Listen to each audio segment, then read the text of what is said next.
وفاقی وزیر توانائی حماد اظہر نے سندھ حکومت پر براہ راست شوگر ملز کے ساتھ گٹھ جوڑ کر کے چینی کی قیمت میں اضافہ کرنے کا الزام عائد کر دیا۔ اسلام آباد میں پریس کانفرنس میں حماد اظہر نے کہا کہ سندھ میں شوگر ملیں چل رہی تھیں جن کے بوائلر سے دھواں اٹھ رہا تھا۔ حکومت سندھ کی جانب سے انہیں سازش کے تحت بند کرایا گیا۔ سندھ میں 15 اکتوبر کو جو شوگر ملیں چلنی چاہیے وہ ابھی تک کیوں نہیں چلیں؟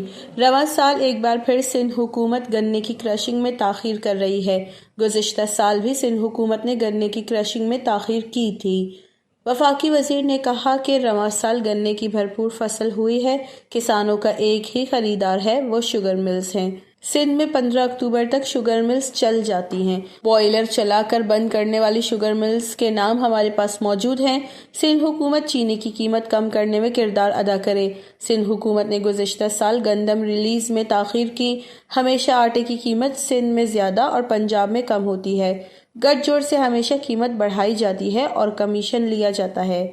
وش نیوز، اسلام آباد۔